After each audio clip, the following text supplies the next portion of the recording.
Yakusoka nakwebaza Mukama tudatuwadde obulamu ffenna era n'okwebaza Katonda ku lwammwe abasobodde okujja era abasobodde okunyiikira ng'ate nkiddamu kubanga si kye kyangu ebisere bino bakoleddemu ebintu bingi bantu bafuddemu mwagaanya okukola bye baagala bagenda obwensi abagenda okubba abagenda okunyaga abagenda okulimba abagenda biki byonna they use this day Mukama ffe yeebazibwe neneebaza okuba nti musobola okwerekereza ne mutambula ne mujja ne muleka byonna abamu bakulangira okwoza ngoye ku lunaku luno bakulangira okukola ki senaku zonna zisigadde weziri naye nno balowooza okukola ebintu ebirala naye twebaza Mukama nti mulungi asobodde otukuŋŋaanya netuuka wano newankubadde nga butandise leeti watu mu kaseera kumpi akamaliriza enjiri n'atulukatira okubuulira enjiri tusabe Mukama mpe ekisa kye njogedde mu budde Mukama ffe yeebazibwe Mukama mpe ekisa kye njogedde mu ki mu budde kubanga ziri ssaawa 6 almost buli dakiika nyezo okukulira 6 ng'alize essaawa zitera okuba nga zimanyiga the end of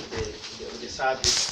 Leero tuli mu kitabo kye twayigaho ng'omwaka gukomenkerezebwayo omulama gwaffe gwali nti songa mbere tugende mu maaso, go forward, move forward. Byonna byonna ebigambo byakozesebwa mu ngeri ey'enjawulo, Omuganda n'abikozesa mu ngeri ey'enjawulo. Tugende mu maaso, ngenda mu maaso, kutya ebweni, kutya eburangisi, kuyiroosere, kusiigire byosinga mu situation mu yasi biruka. Amen.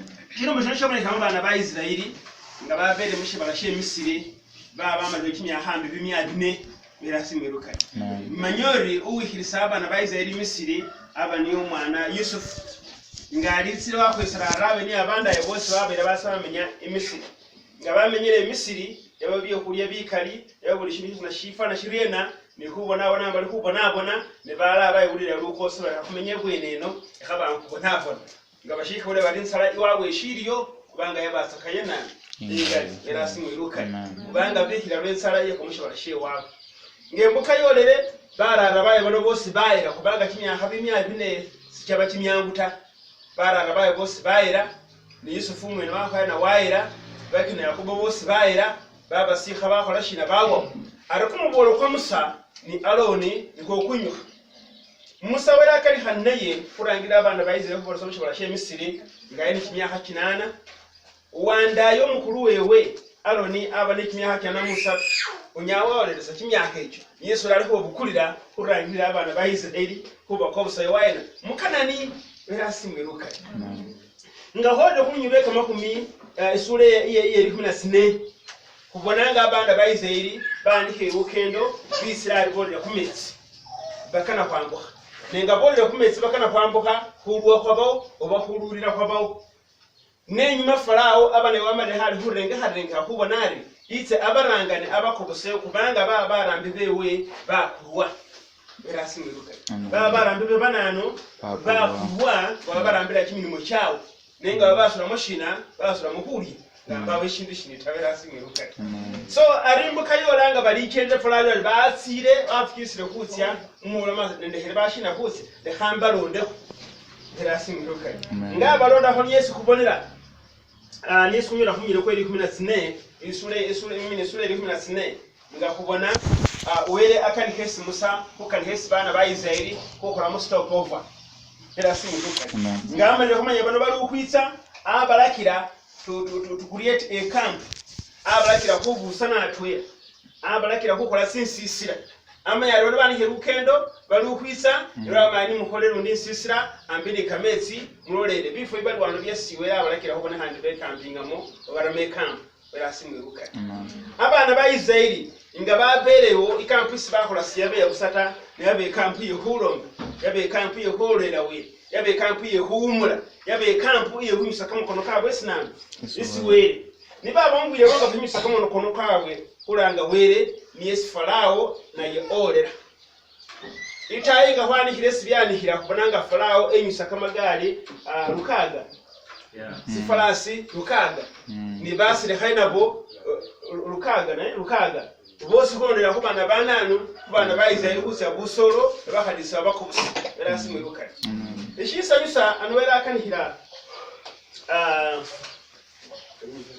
akanihira nayo alo akanihira Musa ayiro mabana ba Israeli bakole barena And the Lord spoke, and the Lord said to Moses, tell the Israelites to turn back and encamp near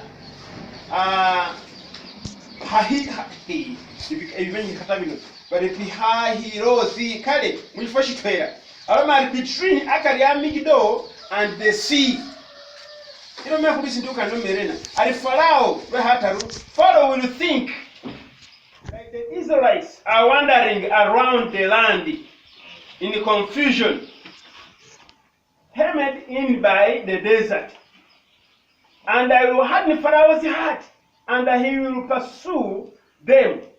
But I will gain glory for myself through Pharaoh and all the army. And the Egyptians will know that I am the Lord. So the Israelites did come up for where they are going to encamp, where they have the Kumoyo kwa Pharaoh, Kubaronderera, where they are with this very meaning, Pharaoh with this very, where I can have Sarima. I buy Nigunya with some Kakamits. Noella Marima, Abwena Nan, Pharaoh, Kubone, Ambassador Marco Murena, and Marco Randensia. Alfana Matumbusi, the Muma Yesumuchata, Kubwe never come at Sicario, Amanya, the banana, and the command. Our marriage at a Wambas, Rasim Luca. Era Pharaoh, and now Mananga Valley, you about the stand Sicampo, I'm your side bus, about the brain of our Chalet, where I see Luca. No way the son of Roman can wonder as a Kumoyo and La Man gets a wit. Erasim Luca. And if so, it's. I know we cash in a hundred siblings of some of Sitaro. Idia mukesi homonga abana be abandu idio bulesi kuramonga abana be abandu nengo bwirego we wafukirisa rubyo nishikira shebu kwala fuwewe nga ishikira shefuta anano bano ba mirebe rukire bati no kusiye bweni wera ni mwime ngana hokisa kama nani kama andikasi imbukenyero hola bamubwire bulinga busoro wamba sorwere siwakubonete Pamba sorore siwa kumanyirete pamba sorore siwa kufire yote ni wera almare na aringane kufuja ko kinanu shirifa kali habana bayizairi ari sharero shino aringa na Farao amanye ni babandu bewe ni liyewe ni ba Misiri bosi bamanye bari sendi were aringa ni furira ko kinanu shirifa shasi imbuke mnyoboka ibindi byose kubiramo byahira kuri shirifa shawe ne shirifa shawe shiboneka shiriena shiri hafshabere shiboneka nga wande kumoyo kwewe kuwensa sheswere akani shiri faye shiboneka china kusiwe nga wikule kama rukoke mkari kumanya were aroma shina mubuni mwebesi kutamo bimuri kono yawe ndiriko yawe swilo adi ulata kursa hongo mundu mkari ali meso boyo kukire kuli ulira kubanga likono yawe bimura mundu mkari bimura mundu mkari were ngaka ni henawe sisinyana ulata newe niyo uliko baga likani kabisa munani musiwe umuntu mukako musiwe wera singa nasenga nabere ndio ngati muri simesi wera nambikuda yesa luka hanna wera singa haleluya so ubuni ule wesu bramo wikani sama kurena were akanika kuri ule wesu bramo wikamo rena were afuna mushiri fashewe na afuna mushiri fa umuntu we mukari ali misu afuna mushiri fa ngawo mwede afuna mushirifa umukuruba were akuwa yakashurasi were almari kana sema yifuna shirifa na kubesha leo almari when the king was told that anokupanga bamuhole eshe sahora ahole shelesh almari ni kumusamba he took 600 of the best chariots along with all the other chariots of Egypt with officers over all them. There were more than 600. I will 600, the best of all. The best of all. Amoratu basahoni kamagari kali Bama kurut. The best chariot, best they had the best ones, 600, then nikakandi. Maje, mubes braga barien. Bali mubes braga bari infantry. Mulimo besi balaga wari shinanu bose bameja lieutenant artillery so yibinanu bakoporo bose balimo ngabisire mu police bali constable bali baranu bose balimo ari abo kulaba kano aba kwalisa kama gari bakomando aba kwalisa abaniyo bandanyara amara wongera mu ndibachocho kibano bose komando haleluya amen alamari ngambire kama gari kano ka bring ha Kapring hakekile pa kora kubana ba Israeli ready kumenusa Israeli as Pharaoh approached the Israelites looked up and there were the Egyptians marching after them. They were terrified and cried out to the Lord. But kama gari kanonga ni kapring haka karuki siende si abana ba Israeli Musa olomera ni mubeyano era simweruka manya mbonyera bakoloriena ayabali kukyebeni Musa olama ni mwimeno ate manyoru Musa ni ino dali konoli nibo sibali ndakota era simweruka mbona confusion ya bakariyo bebe meribesura kuria kukali they were terrified kubanga ba menchesi ba Farao basa kubakola barambira nenga bali holirim bali holirim kubanga embuka bani yahukonya kanu bwana kwizera ngo sali haza kabusi ndebose ngasali yakasi ndebakala barena bahoye neyina ngane kwinyuhira kubaleha shall we survive era simiruka bebe meribalira nekisa misashirindi kulira kwawe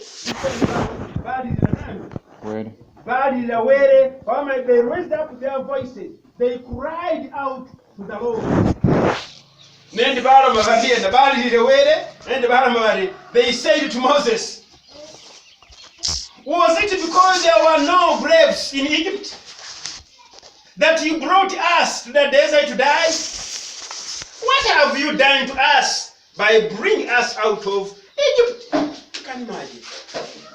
Muriba bunchi baka ni hakala bindu bikali kama kono kesi baka pujana kama nyabukali abakali hu regretting bali were ubarome ali sana baninanywe na barangirira ari hango bashikandi bakobolesnani isi Musa shino kurere manyore mukurere baro mumba ni kutie kunaseta ni kutie abantu bana kumalawo ni kusiene ba kunyora kunsira abale be kunaseta Musa abarusayo kifuba dembe tukoleshi tugende ari anonga bole kubona ba Misiri babongereko benyusa kama kuna makaninali shino kurere singanisa tambayo niswasi hayo baramire ate manyora abasube kama kumbakanani ka Joseph bafu ina kumusanduko helasi muroka batemane ne kama kuva nanu bayini nako basi khulule kubanga Yusufu ali hashiramo aringabe mukobola asakamuza kanika makumbaka se nyakira bera khola arena abarangirire aringabe soyira bakhola barena bagira bakale hata ari bali kutima ne kama kumba fe nako musule ndibala bamwatetai abandawo bangala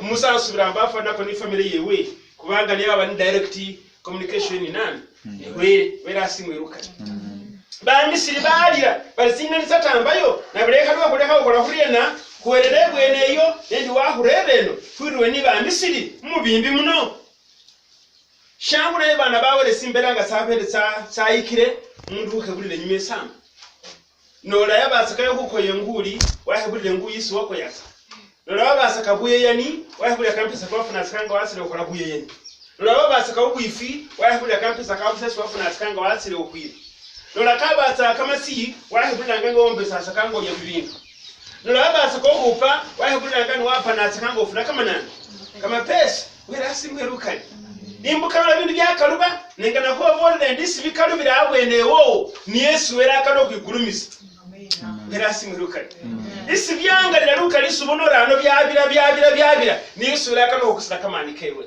manyori yitayabo lo mali sengana okusa kama nano kama nikasi alikane bambone kane bamanye bali sendi were n'abana bayize Yesu Mose basibukurata imbuke mnyebuka linga ibintu byoneke no mukurango efenga byabire kwibira likono lya we era simwerukani Rumwa shoro ruhebira asakari ko nyawereta.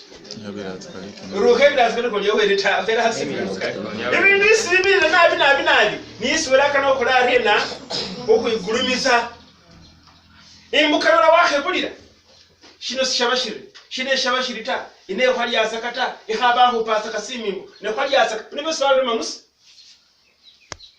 era simweruka nahe buli nebukanga kuli Iran koba nibonanga befu beshifuka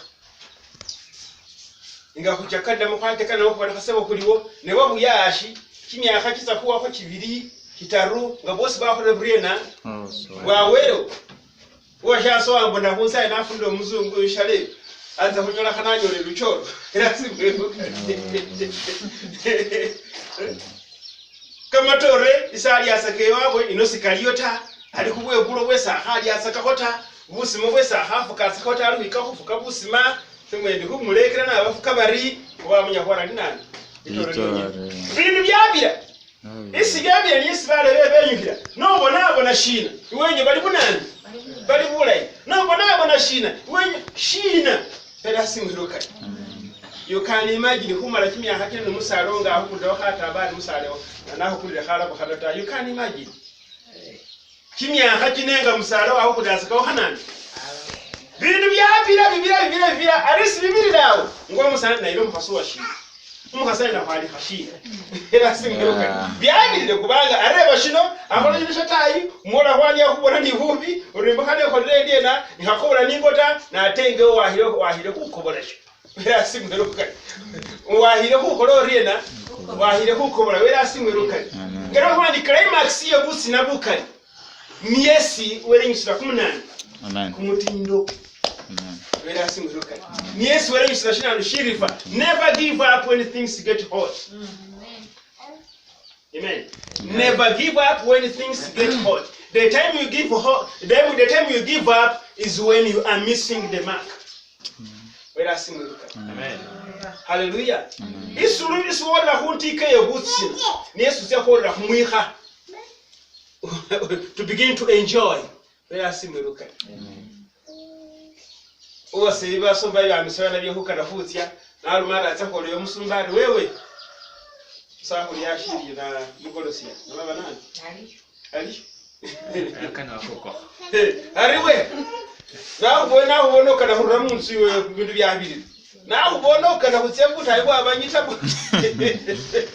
Wera simwiruka no yamuroma ari wewe ukarura tensi yeyo hakirura teyo niyo yahabiye mu bwenemo mutakuba ni big family asobone family mbofu yita amen ari mutakomba kezo asobone suyita munabani Wera simwiruka all these are but it is from pain byaba mukolashi mukulumwa byaba mukolashi mukulumwa. So when things get hot, turn your eyes to God. Amen. When things get hot, turn your eyes to God. When things get hot, turn your eyes to Jesus. Amen. Make a stopover, meditate, flashback, move forward. Wera simwiruka almaba ngabayiza to make a stopover and encamp and face the river ili kubarisa ayini mole yosebwe rishimeze ndibakabona banonga bezata nepaka ababa bone hali naloma ni bawole waine ni babone hali barukwitse papa imenyango muranyira ku hali kwa wale beinge tsisiru kwa mbe jita kama gali ukaganika kandi mboka bakuntwaro mbone route number rudiene uruulire budaka bwa ni rufu ndonye runyuka ubona mwikuru. Wera simwiruka hallelujah so when things get hot, turn to God. Rukwisa kumunyere kweli muna staru. Moses answered the people, do not be afraid, stand firm, amen, and I will see the deliverance the Lord will bring you today. Amen. The Egyptian you see today, you will never see them again. Amen. Amen. Hallelujah. Amen. Moses was a man of faith. Moses was a man of boldness. Moses was a man of one who never give up. For the name of King Jesus. Moses was so courageous in the midst of trouble, in the midst of scares, in the midst of where you can't see any light. Praise the name of King Jesus. But Moses heard the word of God. Moses heard the voice of God. Moses was a man who could not fear any confrontation. Mera simruka. Musa anasema alikuwa ni mjamaa wa sujaa. Alikuwa mjamaa wa sujaa. Was a man of one heart. Was a man of boldness. Was a man without fear. In the midst of all these people, abantu nga 10 bali kumukabirira. Wo. Bano bajja amazi gali eno. Naye agamba nti nedda akutte ekigambo kya Katonda. Kubanga yamugamba nti leero abantu bagenda kulaba ekitiibwa kyange. Abamisiri bagenda kulaba ekitiibwa kyange. Moses in faith speaks to them. Amen. Nti kyemulina okukola, stand firm. Be quiet. Ewale gamba nti be silent. Ewale gamba nti hold your peace. Yes. Kama favor. Be silent. Kyemulina okukola ni kusimama tu. Musa gamba nti kusimama imara. Stand firm. Kama favor. Seven agamba sirika. Sirika. Yes. Museveni yasanyusa mwa. Sirika. Munyamazeni. Kama favor. Sirika kuona bigi nyamaza tu. Kaa chini. Yes, so anano Musa alikuwa mari sira busiri. Amen. Abamisiri mulaba bano olwayo tumugenda kubala bako nate. That was so great. Moment of silence, there is much listening. Yes. Mukasera akokusirikirira muba mukola ki okuwuliriza newe banga bla bla bla bla bla, nothing will enter. Come have favor. Hallelujah. So we thank God for the courage that Moses had to lead the children of Israel. Abagamba nti mulinde, stand firm, mwimirizi, mulabe obulokozi bwa Katonda bwagenda okulaga olunaku olwaleero. Abamisiri mulabyeko bano temugenda kuddayo ate kubalaba. Amen. Wow. Abamisiri mulabyeko bano abatulugunya obulamu bwabwe temugenda kuddayo ate okukola ki? Tuli mu mbeera gye tuyitamu ekitulugunya. Embere okutulugunya tujja kulaba Abamisiri bali abayitibwa mu kunaku luli. Naye gwe olina Abamisiri ababo abatambulira mu bulamu abakugoberera. We have those Egyptians intimidating our life day by day, terrifying us. Sickness, hatred, persecution, all sorts of whatever. Bija birumba obuki. Hallelujah. Byonna bijja endwadde zikulumba, abantu ne bakuwalana, obwavu ne bukulumba, buli kimu kyonna ne kijja. Mukama waffe yeebazibwe. Hallelujah. Byonna biri kwani? Biri kuwe bikutulugunya. You are like the Egyptian, you are like the children of Israel. Olabika nga agenda mu maaso naye ate okutulwako. Olabika nga ayitamu naye ate okutulwako. Obadde nga alaba okuyitamuko ate okutulwako. Obadde nga agenda okufuna omulimu n'otagufuna. Obadde nga egamba labanga byonna tebikyakola ki? Tebikyajja. He says, stand firm, lift your eyes to God, and I will see. Come on, favor. Agati olaba obulokozi bwa Katonda olwaleero. Come on, favor. Abagamba today. Tagamba nkyagamba today. Naye nga abasaba ekintu eki. Stand firm. Mubeere banywevu. Lockdown abantu bangi baterebuse. Abantu bangi baweddemu amaanyi tebakyali banywevu. Niboga omuntu nti nywera osaba agamba nti ate munnange tuli lockdown n'okunoonya akawunga. Munywe omuterebufu alowooza nti bw'anaabeera mu kusaba eka tajja kulya leero. Alowooza nti bw'anaabeera mu kukuba mu ngalo leero tajja kufuna kawunga ka kyaggulo. Alowooza nti bwana appointment tajja kugisanga. Mukama waffe yeebazibwe. Hallelujah. Naye agamba nti nywera mu mbeera enzibu, agamba nti nywera ebintu ebikaayida, agamba nti nywera. Mukama waffe yeebazibwe. Agamba nti Abamisiri mulabyeko leero tumugenda kuddayo ate okukola ki? Hallelujah. Agamba nti the Lord will fight for you. Mukama waffe yeebazibwe. Beebuuza twali tujja kubalabako bano abali kujja n'amaanyi bwe bati. Ogamba tujja kubalabako anti oba tujja kulabaka tujja kubafa abafudde.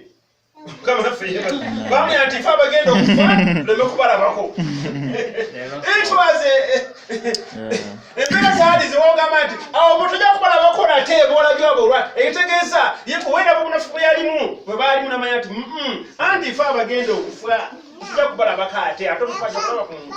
Mukama waffe yeebazibwe. But Moses was saying they are all gonna perish and they will be swept away. Mukama waffe yeebazibwe. The Lord himself will fight for you. be silent, be quiet. Eliagament, hold your peace. Peace is within you. Silence is within you. It is you silence yourself. Nobody can hold silence in your heart. It is you. Omuntu bw'abanga akuvuma bwe controlling okusirika obutamuddamu. Omuntu abakunyambisa kwalina okwekotonga obutakola ki obutamuddamu naye tasobola mutajaga mansika nakwata akama. It is within your heart. Come on, when agamba nti stand firm, the Lord will fight for you. Be silent. Akaseera akusirika tukeetaaga. Akaseera akubuuliza tukeetaaga. Akaseera akokulaba nti tweka akasamu kadda tukeetaaga. Aye toyinza kumweka akasamu nga tumanyi byawandiikibwa. Toyinza kumweka akasamu nga bwe togisoma. No. Mukama waffe yeebazibwe. Hallelujah. Gambulwa now to learn to be silent before the Lord. Learn to be silent. Yes. Learn to be silent before the Lord. When you are silent, you are holding your peace. Omuntu bw'akufuma n'afuma nga gwe toddamu, omuntu oyo afuuka muki? Musiru.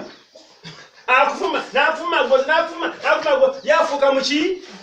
Musiru. Ne bw'oba ng'agobadde omukyamu naye atuuka agamba nti naye gundi gonna ensonga. Bw'ofuma ng'asirise ng'ate gwavuddeko ki? That means you have held your peace. Najja ajja okulwanirira. Omuntu gw'okuba atakuddiza mukono abadde ki? Mukama waffe yeebazibwe. N'ekyo kizibu obutazaayo mukono. Abasenga baagala oguzzaayo. Ankubye atya? Nze tekanfiirako. Olwaki aŋŋamba ekigambo? Nanyina okumugamba ekigambo. Ate olokole baasanyusa mbu haleluya. Mazima Mukama yampadde amaanyi n'emukuba ekikonde ennyo ne ligweri. Ayogera mu katuuti. Mazima yali ampitiriddeko atya. Mukama waffe yeebazibwe. Nsooka nteeka wali ebyobulokole. N'ensooka mbiteeka wali imagine lugwe lwakwambala.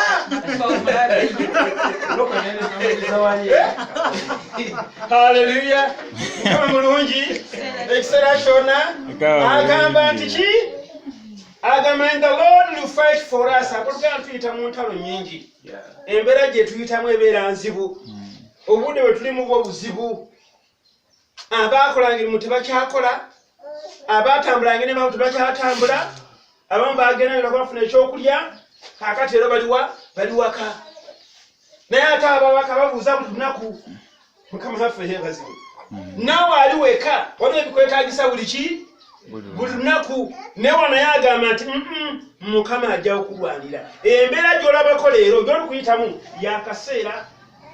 Gambulwa naawe nti yakaseera. Embeera yakaseera is a matter of time.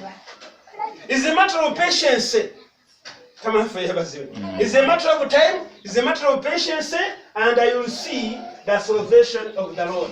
You will see the goodness of the Lord. Come on, Mukama mulungi. Gambulwa nti wakati mu bulumi. Omulabe wagezaako okunyigiriza. Bw'olaba nti oweddewo. Gamba nti waliwo okuyitamu okw'amaanyi. Amen. Waliwo okuyitamu okw'amaanyi. Wakati mu kutulugunyiza mu kunyigirizibwa, there is greater success out of pain. Hallelujah. There is greater success in the midst of suffering. Come on, favors. Hallelujah. Amen. If you don't want to suffer, then you want a human being. Amen. You want a human what? Then you're a robot. Robot may suffering and a gina stands so cool. Come on, favors. Then you want to but challenges are part of life. Amen.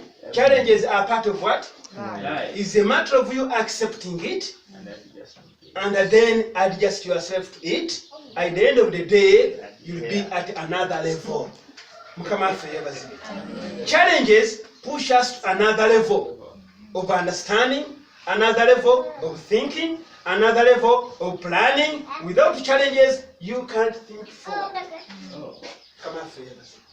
Enjala bwe banga teyakulumye toyinza kulowooza kufumba. And without pain, Hey. you cannot push what is inside. You cannot push what is inside. Without labor pain. Without labor pain, you can't push out the child. Yes, twins. Pain ya mara kwa mwana like atusi baka se. Angende ko bafimeko amaze kudda buki? Lulumi.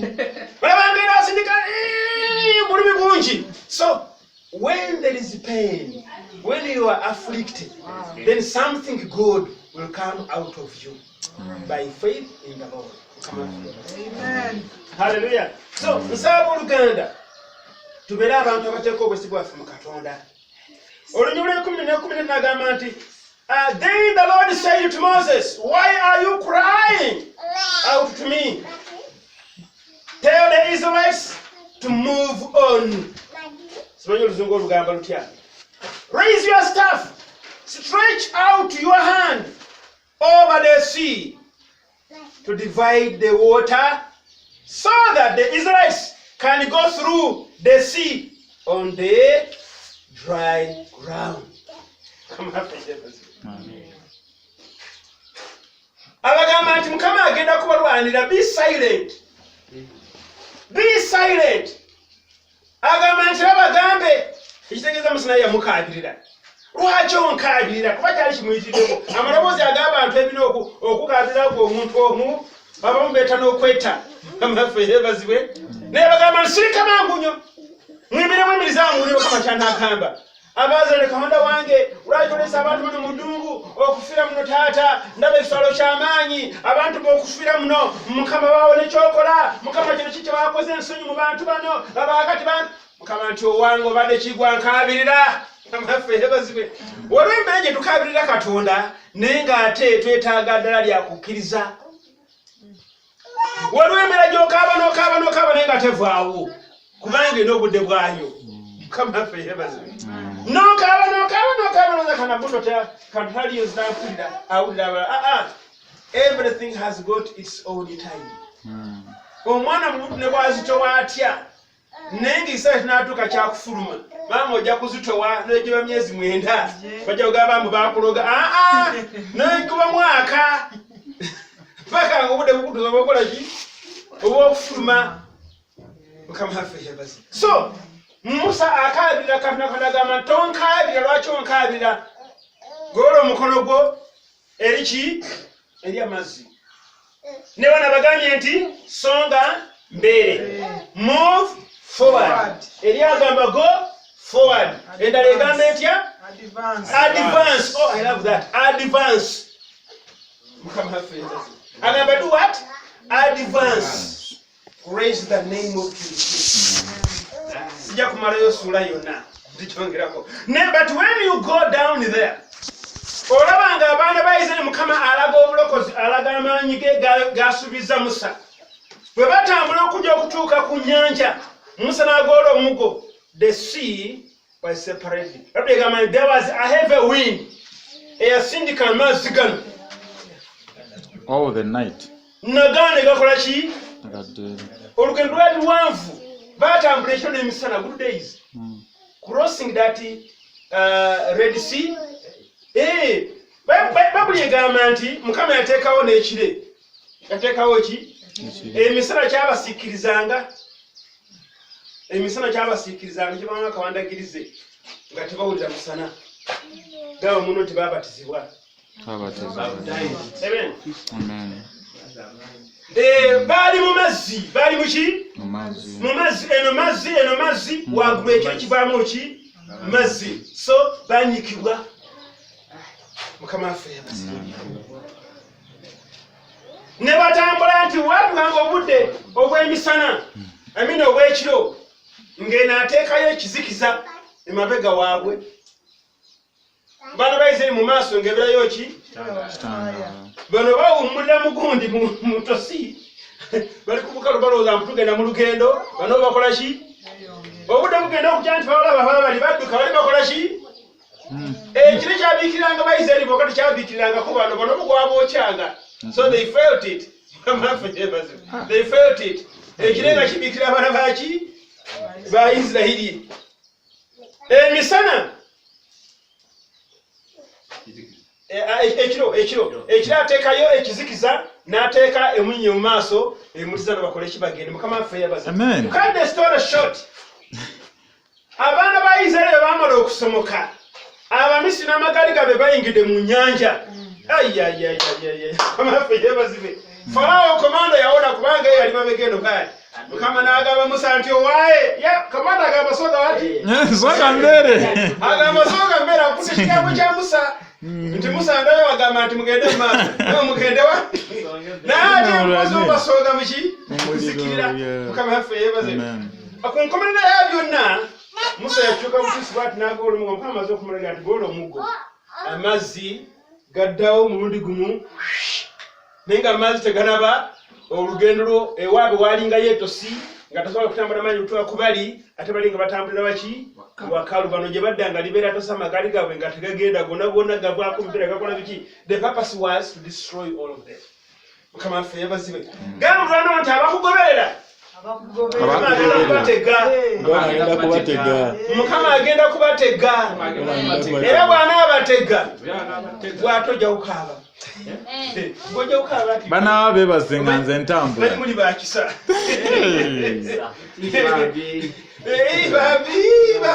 Nze ndabyeko abantu bangi gwebadala banga mutulugunya olubawo ate olaba akola ki akaaba amaziga asaasira. Mukama waffe yebaze. Gamba nti Mukama agenda kulwanirira Kama agenda emirira kulwa. muyimirize. Just stand Ebintu still. bisatu bina bitaano byenjagadde byesobola okuba ntuyiga ku byafaayo bino eby'omusajja ono Musa n'abantu abaana ba Isirayiri. Mukama waffe yeebazibwe. Mmaze okubategeeza when it happened and why it happened. Mukama waffe yeebazibwe. So one ekintu kisooka ng'abakkiriza we have to obey the voice of God. We have to obey the voice of what? Of God. Tulina okugonda eddoboozi lya Katonda.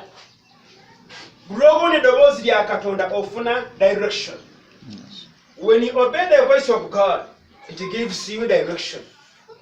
In the moment of pain, take time to be silent and listen. 2, put your trust in God. Wesigamirani Katonda. Buli wesigamira Katonda akutaako obukuumi bwo. Psalm 32 verses 10 ayogera those who trust in the Lord. Kama feyebazibwe. Bw'osoma Proverbs 11:28 ayogera ku muntu eyesigamira ki amagezi ge yemwene. Olengedde asomere these verses here. 11 agamba ki? He that trusts in his riches shall fail. The righteous shall flourish as a branch. Hallelujah. Amen. Akayimba omuwala katuyinzidde. Oyo yesigamira mu bugagga bwe ajja kukola ki? Ajja kuzikirira. Naye yesigamira mu ki?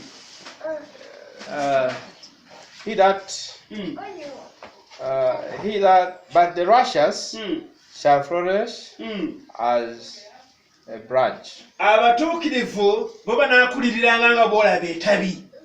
Banaakola ki? Banaakuliriranga. So righteousness protected the children of Israel. Righteousness made the children of Israel succeed. Righteousness was able to cause deliverance in the children of Israel. Come on, so if you can maintain righteousness and holiness, my dear, you are going to enjoy life in this world. Not only in this world, but in heaven when you meet our Lord, you are going to enjoy. Holiness and righteousness is the key for you and me to enter into that place of rest. Proverbs 28 verses 20. It says what? Psalm 32:10 agamba, many sorrows shall be to the wicked, but he that trusts in the Lord, mercy shall compass him about. Yes.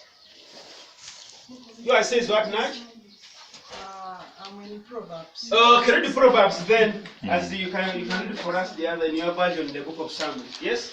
It says a faithful man will abound his blessings, but whoever hastens be rich will not go unpunished. Which verse is that one? Proverbs 28 verse 20. Yes. The other one? My version of Psalm Mm. 32. Mm. And evil person suffers much pain, Mm-hmm. but the Lord's faithfulness overwhelms the one who trusts in him. An evil person suffers what? Much pain. Much pain. Mine reads, It says what? many sorrows Mhm. shall beat the wicked, Mm-hmm. but he that trusts in the Lord, Mm. mercy shall compass him about. Come up here. Amen. The Egyptians trusted in themselves, trusted in their chariots, Mm. trusted in their own things. Come up here. Amen. Amen. But the children of Israel trusted in God. Amen. And because they trusted in God, they were able to be successful. They were able to overcome. They were able to see the glory of the Lord. Yes, it says, Okay. many are the sorrows of the wicked, Mm. but steadfast love surrounds the one who Who trusts in the Lord. Amen. When you trust in God, His love surrounds you. Amen. When you trust in God, His goodness will always surround you. When you trust in God, His favor will cover you.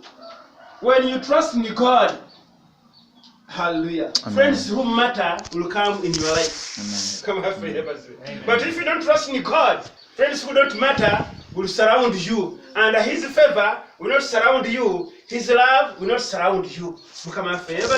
Amen. So if we need the grace of God surround us, we need to put our trust in God. Be it tough, be it soft, be it worse, be it good, we need to trust God.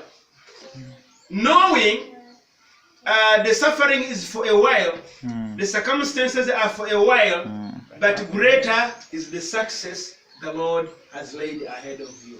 Come on, Amen. hallelujah. Amen. In Hebrews 9, verse 33. Before we get to Hebrews, Yes, this is Psalms 20, verses 7. yes. It says, Mm. some trust in chariots Mm-hmm. and some in horses, Mm-hmm. but we will remember the name of the Lord our God. Mm. They are brought down and fallen, Mm. but we are risen Yes. and stand upright. Hallelujah. Serve the Lord. Serve the Lord.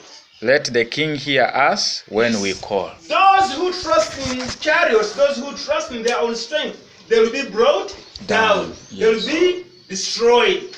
But those who trust in God will Shall always be risen. flourish. They will always raise. They will always, hallelujah. Amen. Hallelujah. So, Amen. and he says, let us serve the Lord. Amen. In season and out of season. Amen. Let us serve the Lord. Are we there in Hebrews? Hebrews what? Hebrews, I said 9:33. 9:33. Mm. Hebrews 9:33. 33 then on that. It's Romans, Yes, not Hebrews 9. Okay. Romans. Okay. Romans 9. Mm. 9 what? 33. It reads, as it is written, Mm. behold, I lay in Zion a stamp light stone and a rock of offense, Mm. and whosoever believes Mm. on him Mm. shall not be ashamed. Hallelujah. Amen. And that is Jesus, who is the rock. Amen. Yours says what? Rock of offense. Yes. Rock of offense. As it is written, Yes. see, I lay in Zion a stone that causes men to stumble, Yes. and a rock that makes them fall. Yes. And the one who trusts in him will Mm. never be pushed to shame. Praise the name of King. The one who trusts in the rock will never be put to shame. Now, Joy says what? As it is written, behold, Mm. I'm laying in Zion a stone Mm-hmm. of stumbling Mm-hmm. and a rock of offense, Mm-hmm. and whoever believes in him Mm. will not be put to shame. Yes, those who believe in Christ will never be put to shame. Amen. When you have Jesus, you have the rock. And many will stumble when they see you in the Lord. Bajja kwesitalanga kubanga tebaagala ekiri mwani ekiri mu ggwe. Essaawa esinga obungi twagala nnyo abantu bonna okutwagala. Impossible. Bw'osoma Proverbs, I remember the verse, the chapter and the verse. if many people praise you, like the whole world got yeah, somewhere somehow you are the wrong. Somewhere somehow you are compromising. What omusajja oyo omukazi oyo, yes. Why? Because you are not compromising. But when you see everybody and you want to please everybody, somewhere you will get compromised. You will be now compromising, and that is sin. Hallelujah. Amen. When people talk about you, then know there is something you need to change. There is something you need to put right. Or you need to take a position. You need to stand firm. Come on for heaven's sake. Gwaganya okwenza ajja okwagala agamba omusajja oyo eyayagadde wanyisa ekyono okiwoono nga tokimwadde ajja okwagala. Naye kuba yakusanyusa bwonna ojja kupulapulamu ojja kukola ki n'oli okola kubago bwonna muyagala omusanyusa. Somewhere you are on the wrong. Come on for heaven's sake.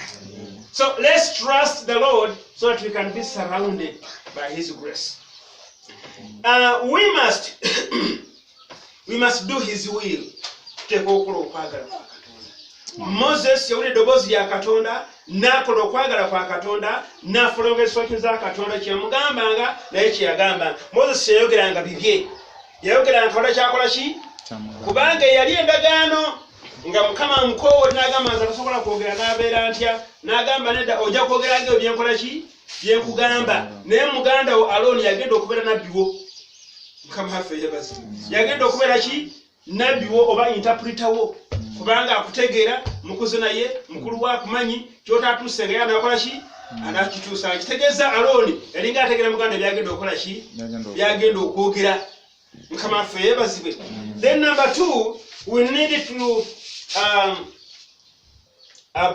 we need to take a step in life. Okay, take it. Obey, trust. I said obey, trust, do His will. Do His will. Number 4. Obey, now. trust, do His will. Yes. And now Number 4. I'm saying take a step in life. That's how he numbers. I now always number 2, but again number 2. Praise the name of King Jesus. Amen. Hallelujah. Amen. So you must take a step in life. As a human being, you don't need to be stagnant. And what I'm adding there, you must always take a step of risk. If you fear to take a step of risk, you will never succeed in life. Yes, always take a step of risk. Moses took a step of risk to confront Pharaoh, to release the children of Israel. That was a risk. Pharaoh had so many soldiers and he could smash this guy down within a minute. And they could even order to kill all the Israelites at once. He took a step of risk in faith and God was there to protect him. And when you take a step of risk, make sure the Lord has spoken to you. Make sure you have had a conviction. Make sure you have asked God to confirm to you, yes, take it. As much as it's like you are going to fail, but in God, yes, you are going. All those who have succeeded have taken a risk. Come on, forever. Oh, Murimi, atwala risk. Is an example. Atwala chi? Risiki. Oba enkuba eneetonya, oba tejja kutonya, atandika gwa 11. N'atema beta, December atema, January n'addamu n'akuba ogwokubiri, oba gulo n'asiga obulo, ogwokusatu, n'ayita n'akola ki? N'asimba akuba akasoose. Naye binaamera. Naye binaakula. Oba emmese n'abirya. Oba ababbi bajja kubba. Takes a risk. Oyo atayagala kutekinga risk. Mujja mubeeramu kantu. Mujja mubeera kantu. Kubanga saa yonna ate okutekinga ki? Alinda enkuba mbolo hakati etonye mbu akwata enkumbi agenda alime. Anaamaladi, anaasimbadi. Anaamaladi, anaasimbadi. Naye atwala risk n'atandika mu November okulima. By the time they come to March, yasimba busimbi. Bali bakyalima, yali mu kukoola. Bano bakyakola ki? Yali mu kukungula. Mukama waffe yebazibwe. waliwo wano mu Ecclesiastes 11:4 agamba he that observes the wind shall not sow, and he that regards the clouds shall not reap. Oya alirira ki hakwe kwa henga bali niyo nakira alime bali sana misata ate saha kisete saha alime saha mise ali saha kisete kubange Efraimu mulehere ha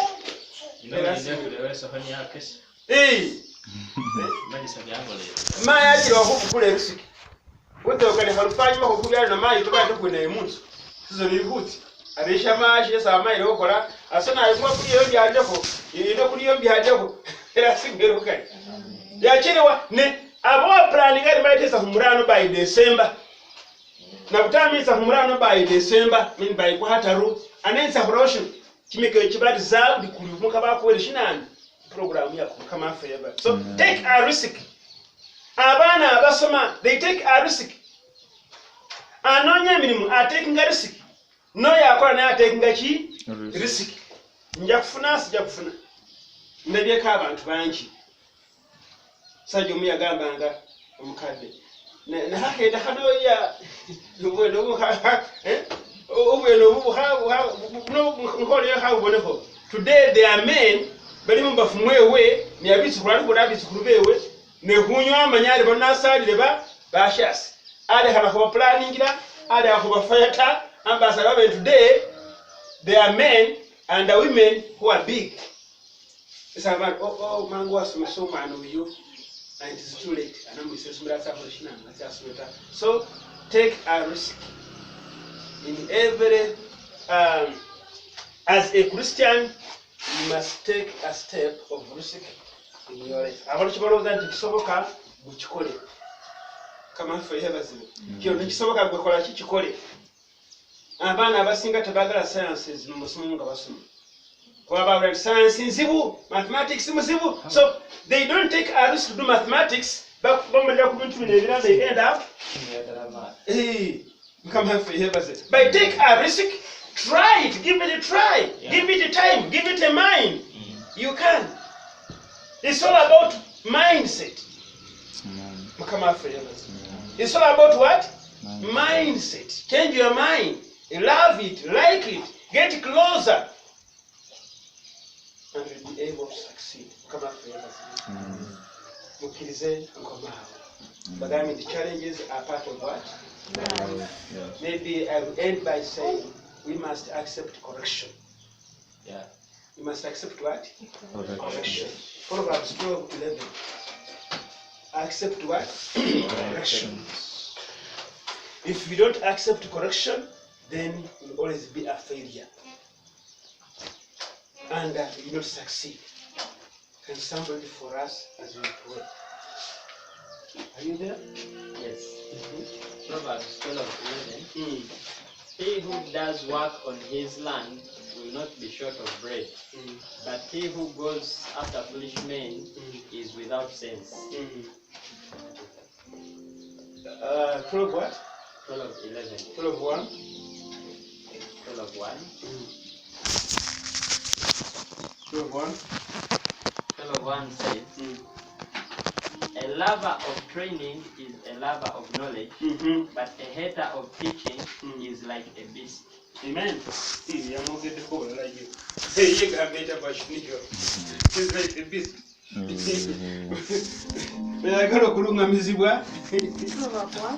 Proverbs 12:1. Whosoever loves instruction loves knowledge, but he that hates reproof is brutish. Brutish. This one says, whoever loves discipline loves knowledge, but he who hates reproof is stupid. It's stupid. There's another version here.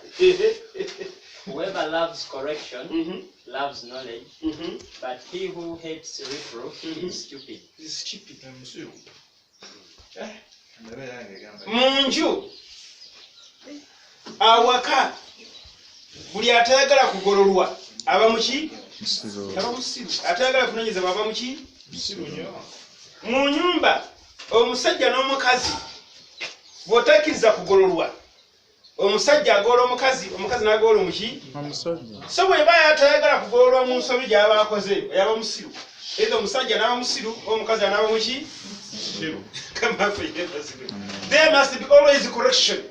There is no man who is 100% perfect. Naye abasajja esaawa esinga tulowooza we are so perfect. We are perfect. We know everything and we do everything. Nedda there is no man.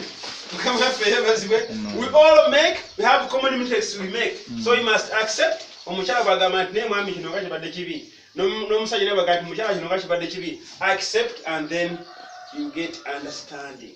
You get knowledge. May God bless us as we obey the word of God. May God bless us as we put our trust in God. May God bless us as we put God ahead of us to fight all our battles in Jesus' name. Amen. Can you all stand up? We have taken no time.